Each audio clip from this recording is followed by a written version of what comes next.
이스라엘 자손의 온 회중이 여호와의 명령대로 신광야에서 떠나 그 노정대로 행하여 르비딤에 장막을 쳤으나 백성이 마실 물이 없는지라.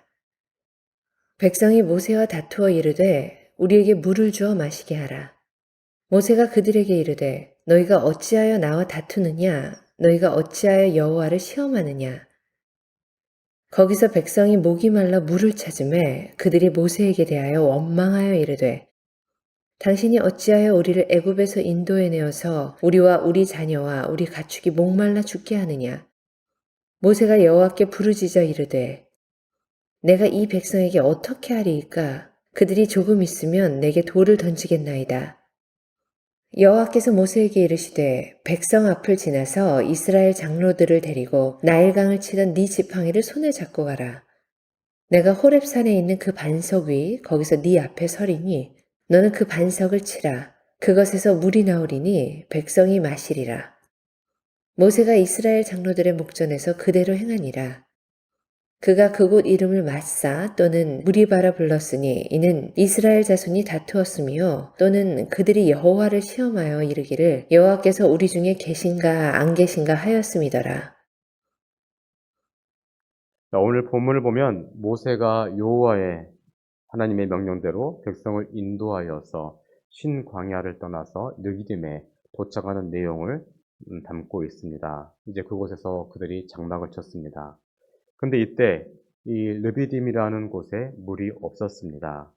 르비딤은 호렙산과 가까운 곳에 있는 지역으로서 물이 없는 광야 지역이었습니다. 모세는 이곳이 물이 없다는 것을 이미 알고 있었습니다. 그러나 모세는 하나님의 명령대로 순종하면서 이곳까지 왔습니다. 하나님이 명령하셨다면 하나님께서 다 책임져 주실 것이며 앞으로도 그렇게 인도해 주실 것이라는 것을 믿었기 때문입니다. 그래서 1절을 보면 여호와의 명령대로라는 말씀의 내용이 있습니다. 자, 이것이 우리가 주목해야 될 부분입니다. 모세는 자기의 뜻이 아니고 하나님의 명령대로 여기까지 움직여 왔던 것입니다. 그럼에도 지금 당장은 물이 없었습니다. 지금 광야에서 수백만의 이스라엘 백성들이 물이 없어서 목이 말라 하고 있습니다. 하나님의 명령이 때로는 본문과 같이 먹을 물도 또 먹을 음식이 없을 때라도 또 우리가 원하지 않는 것을 인도할 때라도 있습니다. 그렇다고 해도 우리가 그러한 상황에서 좌절해서는 안 될 것입니다. 오늘 본문을 보면 백성들이 물이 없다는 이유로 모세와 다투는 내용이 있습니다. 모세는 이때 백성을 상대로 대적하지 않았습니다. 대신에 하나님을 향하여 기도했습니다. 이때 하나님께서 응답하셨고 반석을 쳐서 물을 내게 하셨습니다. 광야 같은 인생을 사는 우리는 언제나 이러한 어려움이 있습니다. 우리가 육신의 몸을 벗을 때까지 항상 이러한 어려움이 있을 것입니다. 왜냐하면 이 땅에서는 진정한 안식을 기대할 수가 없기 때문입니다. 그래서 슬픔과 유혹과 어려움은 우리 인생 속에서 계속 이어지는 것입니다. 이러한 시기에 어려움과 고난을 어떻게 대비할 것인지 우리가 늘 생각하면서 준비해야 합니다. 미가서 6장 9절을 보면 다음과 같은 말씀이 있습니다. 너희는 내가 예비되었나니 그것을 정하신 이가 누구인지 들을지어다 라는 말씀이 있습니다. 자, 매가 맞을 때 아프기는 하지만 하나님의 자녀이기 때문에 잘 되라고 매도 하나님께서 드시는 것입니다.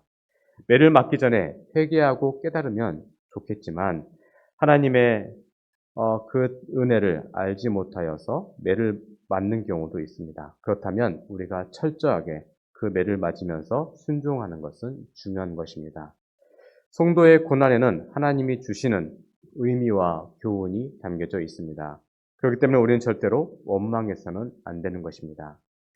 사람 누구나 어려운 처지에 처하게 되면 자신이 아닌 다른 사람들에게 책임을 묻고 원망하는 경향이 있습니다. 그러한 모습이 오늘 본문의 이스라엘 백성들에게 나와 있습니다. 오늘 우리는 어려운 상황 속에서 빛이 나는 인물인 모세를 함께 보고자 합니다. 그가 어떻게 지금의 어려운 상황을 이겨냈는지, 그리고 그러한 힘든 상황 속에서 하나님이 보여주신 그림은 무엇인지를 함께 나누고자 합니다. 오늘의 본문의 말씀을 통하여서 어려운 상황 속에서 큰 위로를 얻으시길 간절히 소망합니다. 첫 번째 메시지입니다. 그들에게는 중보자 모세가 있었습니다. 지난 시간에 보았던 출애굽기 16장에서는 이스라엘 백성들이 광야에서 놀라운 기적을 경험을 했습니다. 그것은 만나의 기적이었습니다.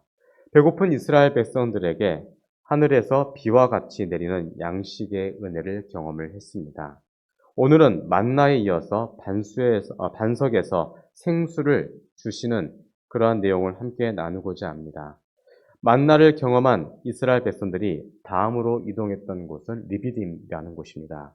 이곳은 시내 산으로 가는 여정 중에서 마지막 이 진을 친 곳이며 하나님의 산 호렙과 매우 가까운 곳입니다. 이스라엘 백성들은 매일 하나님이 공급해 주시는 양식을 먹으면서도 하나님을 진정으로 인정하지는 못하였습니다. 그래서 그들은 또다시 지도자 모세를 원망했습니다. 이 원망은 궁극적으로 하나님을 향한 원망이었습니다. 이때 다급해진 모세는 그 백성들에게 마치 돌팔매질을 당할 것과 같은 신변의 위협을 경험했습니다. 백성들은 이제 이성을 잃어버린 짐승처럼 모세에게 분노하며 서로 다투기 시작했습니다. 지금 그들의 문제는 하나님을 경험하기는 했지만 하나님이 어떠한 분이신지에 대한 정확한 이해가 없었고 신앙에 대한 기준도 그들에게 없었습니다. 이때 모세는 달랐습니다. 하나님이 어떠한 분이신지 정확하게 알고 있었습니다. 그래서 그는 흔들리지 않는 믿음으로 백성들을 이끌고 나갔던 것입니다. 모세의 흔들리지 않는 믿음이 어디에서 온 것입니까? 그것은 바로 말씀에서 오는 것입니다. 하나님이 우리에게 말씀을 주신 이유가 있습니다. 그것은 말씀을 통하여서 삶의 기준을 주시기 위해서였습니다. 기준이 없다면 다툼만 있는 것입니다. 1905년 3월에 우리나라 최초로 대한체육구락부라는 게 탄생합니다. 그해 6월 10일 황성 기독청년회 훈련원에서는 최초로 공식 축구 경기가 열렸다고 합니다. 그때 선수들은 상투에다가 수건을 질끈 동여맸고 한복 차림에 집신 축구화를 신고 경기를 치렀습니다. 그 후에 장안에서는 물론 전국 각지에 축구 열풍이 일어났습니다. 그래서 이 마을 저 마을에서 축구 경기를 했다고 합니다. 경기장을 해봐야 대부분 마을 텃밭이나 뒷산의 공터였습니다. 당시에는 선수 인원에 대한 제한이 없어서 한 팀에 몇 명이 되든지 그게 큰 상관은 없었습니다. 경기 시간 또한 정확하게 지키는 사람도 없었습니다. 그래서 가장 나이가 많은 사람들이 다들 몸살 나겠다, 이제 그만하자라고 하면 경기는 자연스럽게 종료가 되었다고 합니다. 이 시기에는 각 동네마다 감초 같은 분들이 계셨는데 그분들이 선수가 이렇게 많은데 문지기가 한 명 되어서는 안 된다, 이런 법은 없다 하면서 골키퍼가 2명, 3명 되는 그런 경우도 있었다고 합니다. 여러분, 이처럼 기준이 없으면 우왕좌왕하게 되고 쓸데없는 다툼으로 시간과 힘을 낭비하게 됩니다. 유다 백성들이 포로로 끌려갔다가 다시 고향으로 돌아올 때가 있었습니다. 그때 유다 백성들은 수룹바벨을 중심으로 성전을 다시 만들고자 했습니다. 막 기초를 놓을 때 어느 날이었습니다. 이때 예전의 성전, 그러니까 솔로몬 성전을 보았던 노인들이 대성통곡합니다. 이유가 있었습니다. 먼저는 그 규모가 너무나도 차이가 났기 때문입니다. 예전의 성전은 크고 화려했지만 지금의 성전은 너무 초라했기 때문입니다. 또 하나는 성전을 다시 지을 수 있게 된 것에 대한 감격의 눈물이었습니다. 자, 이때 많은 젊은이들은 노인과는 또 달랐습니다. 젊은이들은 지금 짓는 성전이 그들에게는 첫 성전이었기 때문에 마음이 달랐던 것입니다. 그렇습니다. 서로의 기준이 달랐습니다. 이때의 노인들이나 젊은이들이나 하나님의 은혜가 그들 가운데 있다는 확실한 마음은 같았습니다. 그래서 통곡 소리와 찬송 소리가 뒤섞인 요한 성전 시공 예배가 그들에게 있었습니다. 신구 세대 사이에 이해와 이해의 차이가 있을 수는 있습니다. 그리고 각자의 의견이 다를 수도 있습니다. 그러나 우리는 같은 시각으로 본질을 바라볼 수 있어야 합니다. 때로는 하나님의 일을 하다가 우리가 장애물을 만나기도 합니다. 물론 신실한 믿음의 사람이라 할지라도 장애물이 있습니다. 이때 어떤 이들은 선한 하나님의 일에 장애물이 있다는 것을 이해하지 못하는 경우도 있습니다. 그래서 장애물을 만나느니 차라리 아예 선한 일 자체를 포기하는 사람도 있습니다. 그러나 장애물이 없다면 선한 일도 가치와 보람을 가진 일도 아닐 것입니다. 장애물이 아무리 높고 강할지라도 장애물 뒤에 더 아름다운 일들이 기다리고 있습니다. 이스라엘 백성들은 이후에도 가나안 성에 들어갈 때까지 수많은 장애물을 만날 것입니다. 그러나 그때마다 백성들은 절망하였습니다. 그러나 모세는 끝까지 절망하지 않았습니다. 왜냐하면 모세에게는 젖과 꿀이 흐르는 땅에 들어갈 것이라는 확실한 소망이 있었기 때문입니다. 그것 때문에 모세는 백성들을 애굽에서 이끌고 나왔고 계속해서 광야 생활을 인도할 수 있었던 것입니다. 모세는 언제나 하나님을 대면했었고 또 하나님의 음성을 언제든지 들을 수 있었던 인물이었습니다. 그리고 하나님의 얼굴에 감추어진 복의 비밀을 그가 알고 있었던 인물입니다. 또한 하나님이 어떠한 분인지도 분명히 알았습니다. 그렇기 때문에 지금과 같은 그 위기를 이겨낼 수 있었던 것입니다. 민수기를 보면 하나님이 모세에게 백성을 향해 복을 빌어주라는 내용이 나와 있습니다. 민수기 6장 24에서 26절까지 내용인데요. 보면 다음과 같은 내용입니다. 여호와는 내게 복을 주시고 널 지키시기를 원하며 여호와는 그의 얼굴을 내게 비추사 은혜 베푸시기를 원하며 여호와는 그 얼굴을 내게로 향하여 드사 평강 주시기를 원하노라 할지니라 하라라는 말씀이 있습니다. 그렇습니다. 모세가 믿었던 하나님은 복을 주시는 하나님이십니다. 창세기 1장에서 아담과 하와에게 복을 주셨던 하나님은 이후에 아브라함에게도 복을 주셨습니다. 그래서 자신이 지시할 땅으로 간다면 내가 너로 큰 민족을 이루고 내게 복을 주어 내 이름을 창대하게 할 것이다. 너는 복이 될 것이다. 너를 축복한 자에게는 내가 복을 내리고 너를 저주한 자에게는 내가 저주하리니 땅의 모든 족속이 너로 말미암아 복을 얻을 것이다 라고 말씀하셨습니다. 이후로 그의 복은 이삭과 야곱에게로 전달되었고 이후에 요셉에게로 전달되었으며 지금은 백성 가운데 그 복이 있다는 것을 모세가 알고 있었습니다. 지금 백성 가운데 주어진 하나님의 복은 생명의 복입니다. 이스라엘 백성들 스스로는 살아갈 힘이 없지만 하나님이 도우시면 살아갈 수 있다는 것을 모세가 깨달았습니다. 야곱이 삼촌 라반의 집에 가는 그 길에 그가 복을 받아서 그가 지키심과 도움을 받았던 것처럼 또 하나님이 요셉과 함께함으로 요셉이 형통한 사람이 되었던 것처럼 백성들이 그러한 복을 받을 것을 모세는 알았습니다. 모세는 지금 백성들의 초라한 모습을 다 보면서 모든 것을 포기하고 싶었지만 하나님의 약속을 믿고 지금의 어려움을 이겨냈습니다. 그때 그는 민수기 말처럼 자신의 얼굴에서 나오는 빛을 통해 어둠을 밝혀주시는 분이라는 것을 누구보다 더 잘 알고 있었습니다.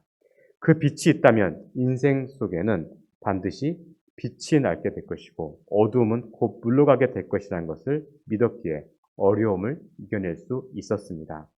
이것은 하나님의 얼굴에서만 나오는 은혜인 것입니다. 모세는 그 은혜를 구했습니다. 여러분, 하나님의 은혜를 받으면 시험은 감당될 수 있습니다. 그리하여 주어진 시험을 잘 감당하면 이전보다 더 큰 복을 받게 될 것입니다. 욥이 하나님으로부터 받은 은혜가 그러한 시험을 감당할 수 있는 은혜였습니다. 모세가 이것을 알았기에 백성들의 요동함에서도 잘 이겨낼 수가 있었던 것입니다. 지금 우리 열린교회가 사모해야 될 것은 바로 하나님의 은혜입니다. 바나바가 안디옥 교회에 갔을 때 그가 보았던 것은 바로 하나님의 은혜였습니다. 이때 바나바는 하나님의 은혜를 보고 기뻐하였습니다. 그 내용이 사도행전 11장 22절, 23절에 기록되어 있습니다. 예루살렘 교회가 이 사람들의 소문을 듣고 바나바를 안디옥까지 보내니 그가 이르러 하나님의 은혜를 보고 기뻐하여 모든 사람에게 굳건한 마음으로 주와 함께 머물러 있으라 권하니라는 말씀이 기록되어 있습니다. 바나바가 보고 기뻐했던 것은 바로 하나님의 은혜였습니다. 하나님의 은혜가 있는 교회는 어려움을 이겨내고 성장할 수 있습니다. 안디옥 교회의 성도들은 핍박을 이겨낸 성도들입니다. 그들이 핍박을 이겨내고 고난을 이겨낼 수 있었던 것은 하나님의 은혜가 그들 가운데 있었기 때문입니다. 사랑하는 성도 여러분, 모세가 느비딤에서 백성들의 모습을 보고도 참고 이겨낼 수 있었던 것은 그가 하나님이 어떠한 분인지를 잘 알고 있었기 때문입니다. 하나님은 복의 근원이십니다. 그분의 얼굴에서 지금 은혜가 흘러나오고 있습니다. 우리가 그분을 바라보고 인내한다면 모든 것은 반드시 해결될 것입니다. 인간의 문제는 아무런 문제가 되지 않습니다. 지금의 가장 큰 문제는 내게 믿음이 없다는 것입니다. 여러분들의 믿음이 회복되시길 간절히 소망합니다. 두 번째 메시지입니다. 반석에는 중보자 예수님이 담겨져 있다는 것입니다. 본문을 보면 자신에게 불만을 토로하는 백성들 때문에 모세는 매우 당황해 있습니다. 자신에게 불평하는 것은 곧 하나님께 맞서는 것과 같다고 아무리 말해 보았지만 그들에게는 소용이 없었습니다. 결국 공경에 처한 모세는 하나님께 부르짖었습니다.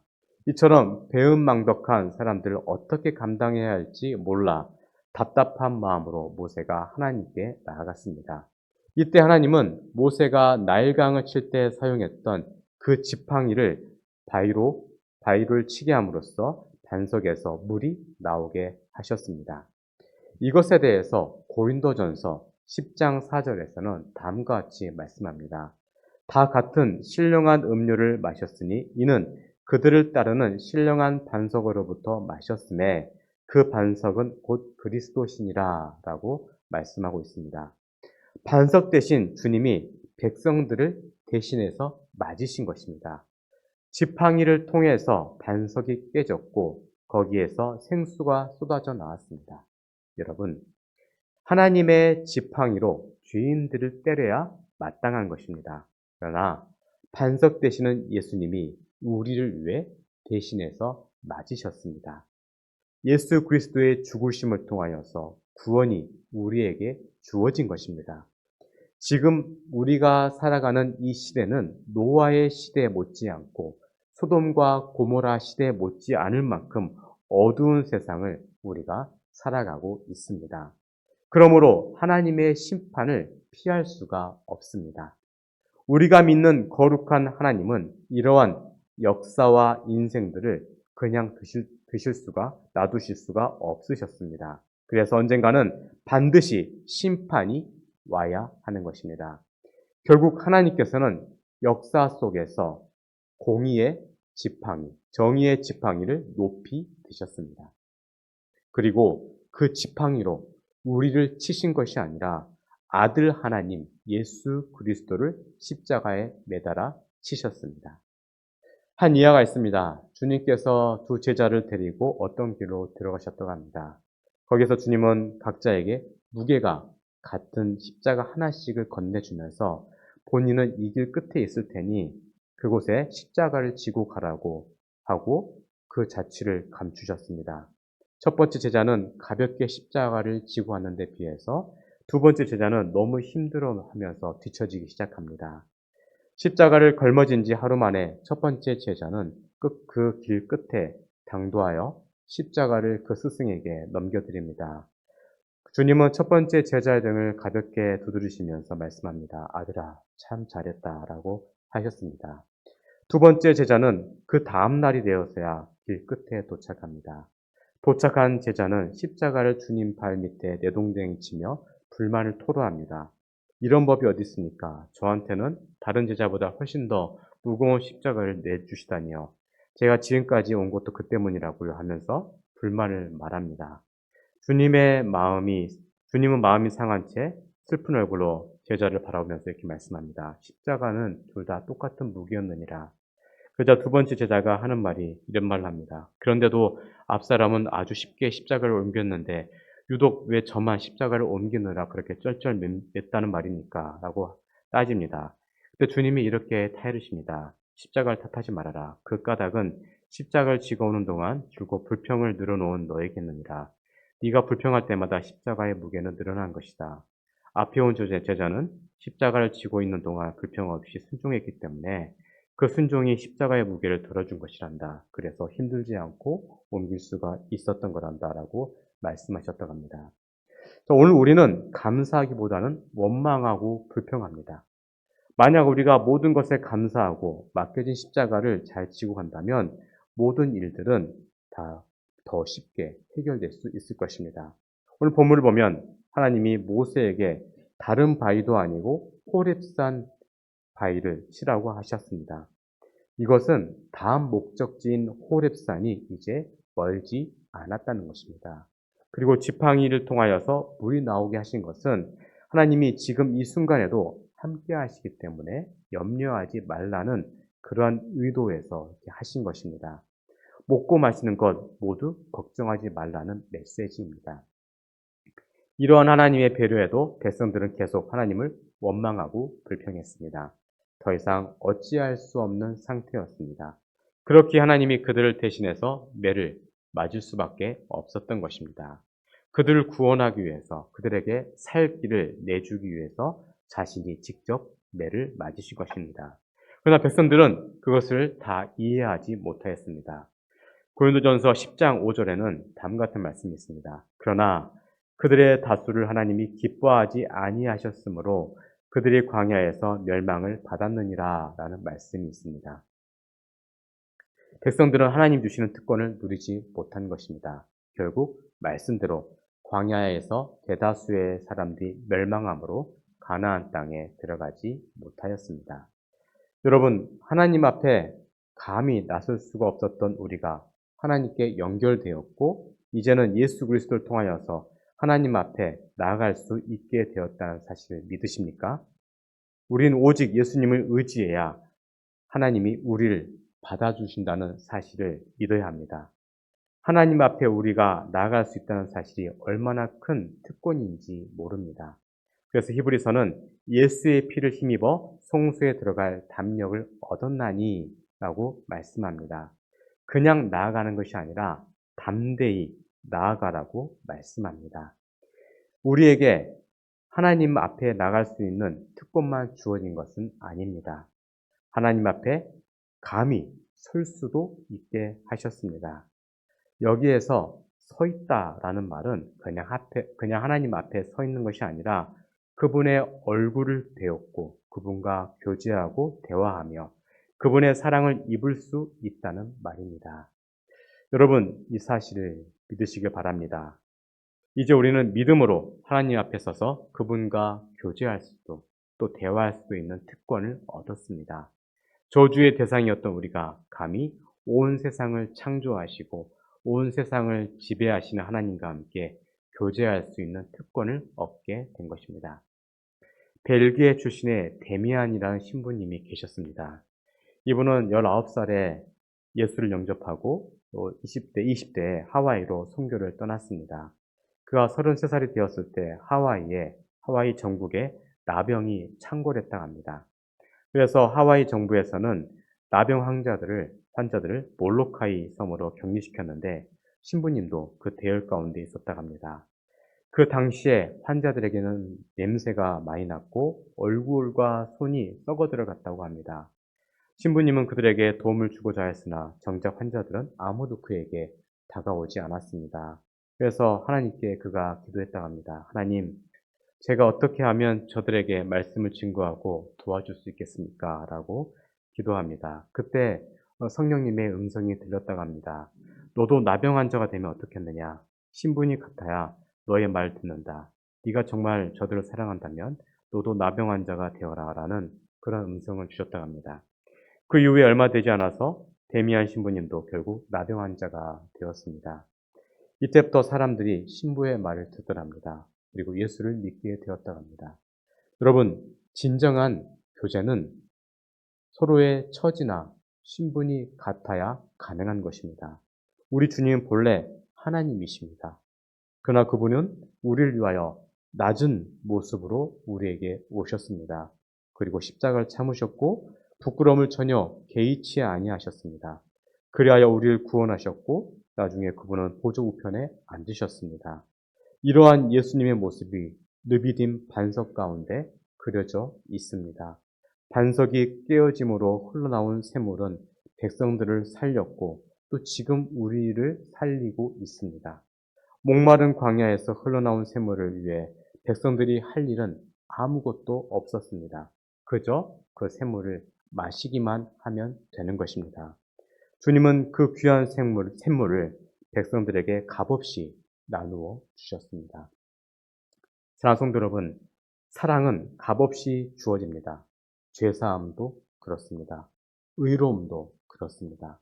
우리가 할 일은 그저 믿는 것 뿐입니다. 이러한 복음을 온전히 믿으시길 주의 이름으로 축원드립니다. 세 번째 메시지입니다. 우리는 하나님의 은혜를 삶 속에서 느껴야 합니다. 1800년도 초에 미국 매사추세츠 주에서 일어난 일입니다. 세관에서 일했던 어느 한 30대 한 청년이 무능하다는 이유로 직장에서 해고됩니다. 집에 돌아온 그는 실직했다는 사실을 아내에게 알리면서 자신이 인생의 실패자라고 말합니다. 이때 소피아라는 이름의 지혜로운 아내는 남편에게 말합니다. 지금이야말로 당신이 원하는 그 일, 글을 쓰는 일을 시작해야 할 때입니다. 라고 합니다. 그래서 남편이 그러면 뭘 먹고 사느냐고 말합니다. 그래서 아내는 남편에게 자신이 1년 정도의 생활비를 저축해 놓았다고 합니다. 이 말을 들은 남편이 그럼 내가 1년 내에 시장성 있는 작품을 발표할 수 있을까 하면서 자신에게 묻습니다. 그러자 아내는 그에게 당신이 하나님을 신뢰한다면 하나님은 당신을 도우실 것입니다. 라고 답변했고 이 두 사람이 함께 무릎을 꿇고 기도합니다. 그리고 그 해 그는 두 번 들려준 이야기라는 작품을 발표합니다. 그리고 그 이어서 10년의 시간에 걸쳐서 미국이 낳은 가장 위대한 작품이라 평가되며 그리고 청교도 정신이 묻어있는 작품, 바로 주온 글씨를 그가 발표하게 됩니다. 이 이야기는 나다니엘 호손이라는 작가의 이야기입니다. 실패가 인생의 새로운 계기가 된 것입니다. 작가로 하여금 실패를 극복할 수 있었던 한 것은 고난 속에서 만들어졌던 믿음 때문이었습니다. 여러분, 지금 우리는 어려운 시기를 경험하고 있습니다.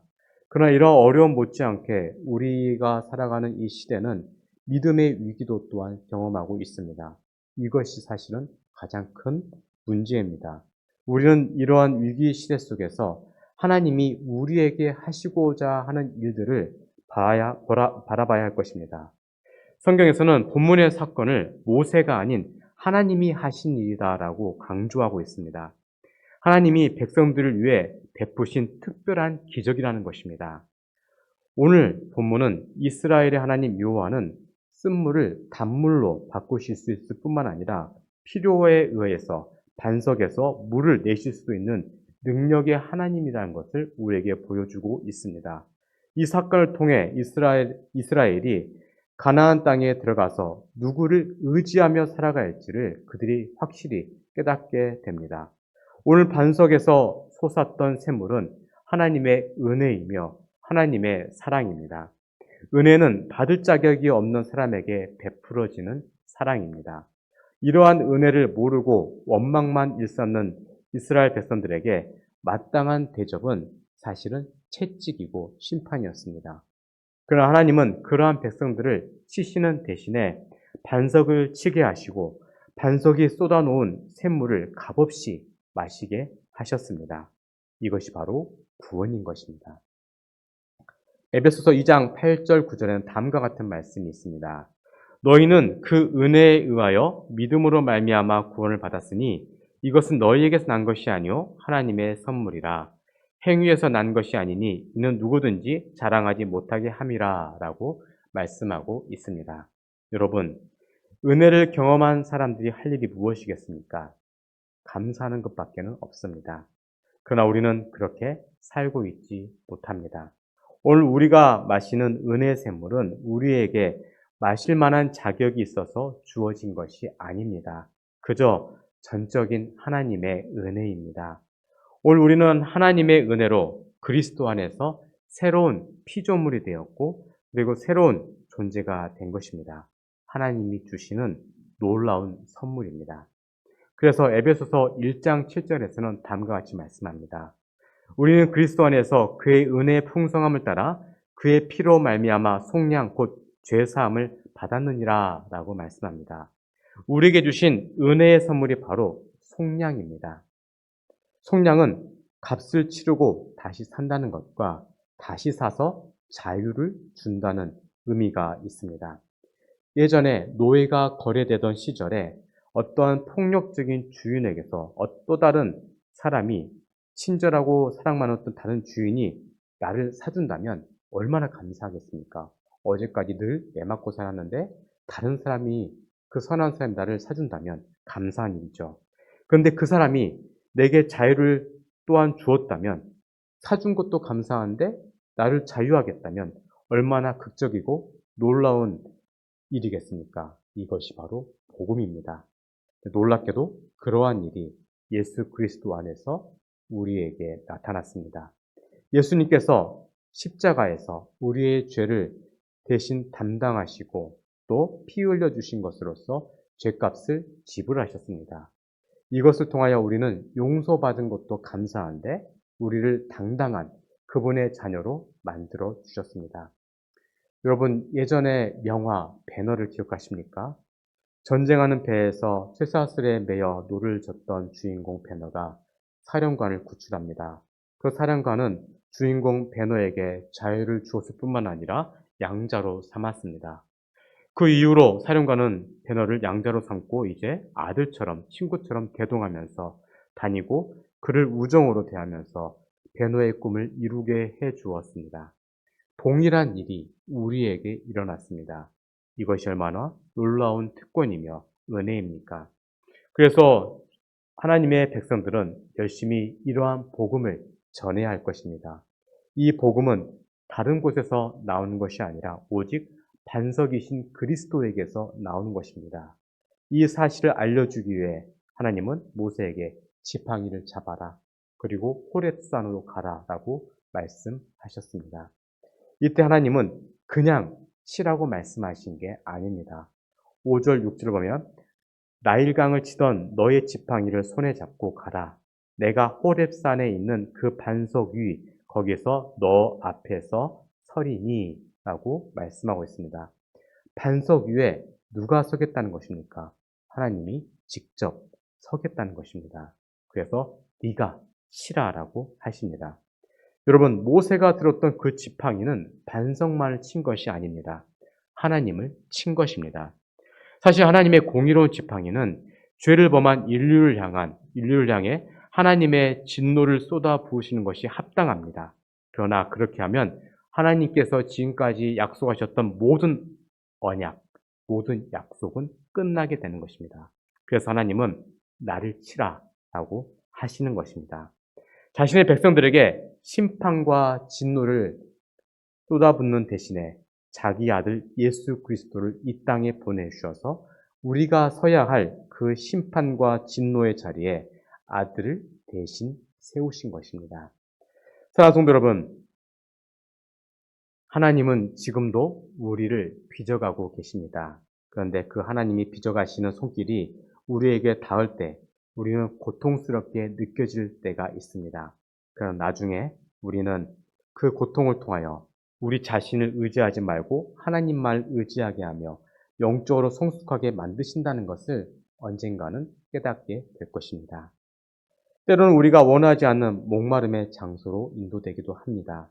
그렇지만 그 고통이 우리를 빚으시는 하나님의 손길임을 우리가 기억해야 합니다. 우리를 사랑하신 하나님의 큰 사랑이 지금 우리에게 있습니다. 그분은 우리를 구원하셨고 속량하셨고 우리의 자신의 모든 죄를 뒤집어 쓰고 대신 맞으셨습니다. 그렇게 함으로 구원의 축복을 우리에게 주신 것입니다. 이러한 주님의 사랑과 은혜의 풍성함만이 우리에게 있다는 것을 여러분들이 믿으시고 이 고달픈 세상 속에서 사단과 세상과 육체를 십자가에 못 박음으로써 믿음으로 모든 것을 극복해 나가시고 승리하시길 주의 이름으로 축원드립니다. 기도하겠습니다. 사랑이 많으신 하나님, 우리는 광야와 같은 인생을 살아가고 있습니다. 이러한 인생 속에서 우리가 주님만을 바라보게 하시고 주님의 은혜만을 구하며 살아가게 해 주시옵소서. 불의한 인생 속에 반석이신 그리스도만을 붙잡고 주님과 영원하도록 교제하는 인생이 되게 하여 주옵소서. 주님이 십자가를 참으시고 부끄러움을 개의치 아니하셨던 것처럼 우리도 세상 속에 살아가면서 주님을 위하여 고난을 받으며 십자가를 지고 하는 인생이 되게 하여 주옵소서. 그리하여 우리를 빚어가시는 주님의 의도대로 우리가 변화되어 주님의 나라를 기업으로 상속받는 인생이 되게 하여 주옵소서. 감사드리며 울고 나신 예수님 이름으로 기도드립니다. 아멘.